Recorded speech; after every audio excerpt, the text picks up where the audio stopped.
Math solution চ্যানেলে সকলকে স্বাগত। আজ আমরা দ্বিতীয় পর্যায়ক্রমিক মূল্যায়ন 2025 নবম শ্রেণী গণিত প্রশ্ন সলভ করব। তো দেখো, প্রশ্নপত্রে সময় দেওয়া আছে 1 ঘন্টা 30 মিনিট, পূর্ণমান 40। এক দাগে দেখো দিয়েছে নিচের সকল প্রশ্নের উত্তর দাও। প্রথম কোশ্চেনে বলেছে একটি জামা 360 টাকায় বিক্রি করায় 10% ক্ষতি হলো, জামাটির ক্রয় মূল্য অপশন এ 380 টাকা, অপশন বি 400 টাকা, অপশন সি 420 টাকা, অপশন ডি 450 টাকা। তো এখানে অ্যান্সার হবে অপশন বি 400 টাকা। দুই দাগের কোশ্চেনে দেখো বলেছে নিম্নলিখিত জ্যামিতিক চিত্রগুলির কোনটির কর্ণদ্বয়ের দৈর্ঘ্য সমান লেখো। অপশন এ সামন্তরিক, option B rhombus, option C trapezium, option D আয়তকার চিত্র। তো এখানে অ্যান্সার হবে অপশন ডি আয়তকার চিত্র। পরে বলেছে একটি বৃত্তের কেন্দ্রের স্থানাঙ্ক 0,0 এবং বৃত্তের উপরিস্থিত একটি বিন্দুর স্থানাঙ্ক 3,4 হলে বৃত্তটির ব্যাসার্ধের দৈর্ঘ্য। অপশন এ 5 একক, অপশন বি 4 একক, অপশন সি 3 একক, অপশন ডি কোনোটিই নয়। তো এখানে অ্যান্সার হবে অপশন এ 5 একক। এরপর দেখো 4 দাগ বলেছে একটি বর্গক্ষেত্রের কর্ণের দৈর্ঘ্য 12√2 সেমি, বর্গক্ষেত্রটির ক্ষেত্রফল। অপশন এ 288 বর্গ সেমি, অপশন বি 144 বর্গ সেমি, অপশন সি 72 বর্গ সেমি, অপশন ডি 18 বর্গ সেমি। তো এখানে অ্যান্সার হবে অপশন বি 144 বর্গ সেমি। এরপর দেখো পরের পেজে দিয়েছে 2 দাগে নিচের প্রশ্নগুলির যথাযথ উত্তর দাও। 5টা কোশ্চেন দিয়েছে, প্রত্যেকটি প্রশ্নের মান 2 করে। তো আমি প্রশ্নের উত্তরগুলো বলছি, তোমরা মিলিয়ে নাও। এক দাগে বলেছে ক্রয় মূল্যের ওপর 20% লাভ হলে বিক্রয় মূল্যের ওপর শতকরা লাভ কত হবে নির্ণয় করো। তো এটার অ্যান্সার হবে 16.2/3%। 2 দাগের কোশ্চেনে বলেছে এবিসি ত্রিভুজের এডি এবং বিই মধ্যমা এবং বিই এর সমান্তরাল সরলরেখা ডিএফ, এসি বাহুর সঙ্গে এফ বিন্দুতে মিলিত হয়। এসি বাহুর দৈর্ঘ্য 8 সেমি হলে সিএফ বাহুর দৈর্ঘ্য কত? তো এটার অ্যান্সার হবে 1/3 অফ এসি, অর্থাৎ 1/3 ইন্টু 8 সেমি ইকুয়াল 8/3 ইকুয়াল 2.7 প্রায়। আর 3 দাগের কোশ্চেনে দেখো বলেছে এক্স অক্ষ এবং ওয়াই অক্ষের ওপর দুটি বিন্দুর স্থানাঙ্ক লেখো যাতে এক্স অক্ষ, ওয়াই অক্ষ এবং বিন্দু দুটির সংযোগকারী সরলরেখাংশ দ্বারা উৎপন্ন ত্রিভুজটি সমকোণী সমদ্বিবাহু হয়। তো এটার অ্যান্সার হবে 0,3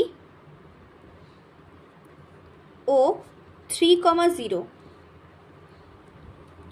নেক্সট কোশ্চেন দেখো একটি ঘড়ির মিনিটের কাঁটার দৈর্ঘ্য 7 সেমি, 90 ডিগ্রি কোণ ঘুরতে মিনিটের কাঁটা কত দৈর্ঘ্য ঘুরবে নির্ণয় করো।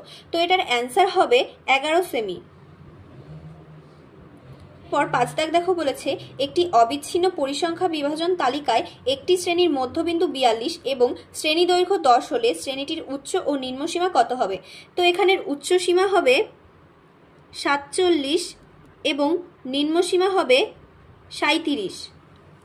এরপর 3 দাগের কোশ্চেন দেখো বলেছে নিয়ামত চাচা প্রতিটি 5 টাকা দরে 150টি ডিম কিনেছেন, কিন্তু দোকানে এনে দেখলেন 8টি ডিম ফেটে গেছে এবং 7টি ডিম পচা। প্রতিটি ডিম 6 টাকা দরে বিক্রি করলে নিয়ামত চাচার শতকরা কত লাভ বা ক্ষতি হবে নির্ণয় করো। তো এটার অ্যান্সার হবে 8% লাভ হবে। এরপর 4 দাগে একটা সমাধান দিয়েছে 3 মার্কের, দেওয়া আছে 14/x + y + 3/x - y equal 5, 21/x + y - 1/x - y equal 2। তো এটার অ্যান্সার হবে x ইকুয়াল 4 এবং y ইকুয়াল 3। এরপর দেখো 3 নম্বর পেজে দিয়েছে দুটো উপপাদ্য। প্রথমে এক দাগে বলেছে প্রমাণ করো যে কোনো ত্রিভুজ ও কোনো সমান্তরিক একই ভূমি ও একই সমান্তরাল সরলরেখা যুগলের মধ্যে অবস্থিত হলে ত্রিভুজের ক্ষেত্রফল সামান্তরিক আকার ক্ষেত্রের ক্ষেত্রফলের অর্ধেক হবে। 2 দাগে বলেছে প্রমাণ করো যে কোনো ত্রিভুজের দুটি বাহুর মধ্যবিন্দুদ্বয়ের সংযোজক সরলরেখাংশ তৃতীয় বাহুর সমান্তরাল ও অর্ধেক হবে। তো এই দুটি উপপাদ্য তোমরা বই থেকে দেখে নেবে। এরপর 6 দাগে দেখো দিয়েছে A B C D সামান্তরিকের A B O DC বাহুর মধ্যবিন্দুদ্বয় যথাক্রমে ই এবং এফ, এ, এফ ও সি, ই যুক্ত করলাম যা বিডি কর্ণকে যথাক্রমে পি ও কিউ বিন্দুতে ছেদ করলো। প্রমাণ করো যে এ এফ ও সিই, বিডি কর্ণকে সমদ্বিখণ্ডিত করেছে। এরপর 7 দাগে দেখো দিয়েছে 6 সেমি বাহু বিশিষ্ট একটি বর্গক্ষেত্র অঙ্কন করো এবং এই বর্গক্ষেত্রের সমান ক্ষেত্রফল বিশিষ্ট একটি ত্রিভুজ অঙ্কন করো। এরপর 8 দাগে বলেছে নিচের প্রশ্নগুলির যথাযথ উত্তর দাও। প্রথম কোশ্চেন দিয়েছে চৈতালিদের গ্রামের একটি বৃত্তাকার মাঠের ব্যাসার্ধের দৈর্ঘ্য 280 মিটার। চৈতালি প্রতি ঘন্টায় 5.5 কিমি বেগে হেঁটে মাঠটি পরিক্রমা করতে চায়। মাঠটি একবার পরিক্রমা করতে চৈতালির কত সময় লাগবে নির্ণয় করো। তো এটার অ্যান্সার হবে 19 মিনিট 12 সেকেন্ড। 2 দাগে দেখো বলেছে 1200 বর্গ সেমি ক্ষেত্রফল বিশিষ্ট একটি আয়তক্ষেত্রাকার জমির দৈর্ঘ্য 40 সেমি হলে তার কর্ণের ওপর অঙ্কিত বর্গক্ষেত্রের ক্ষেত্রফল নির্ণয় করো। তো এখানের অ্যান্সার হবে 2500 বর্গ সেমি।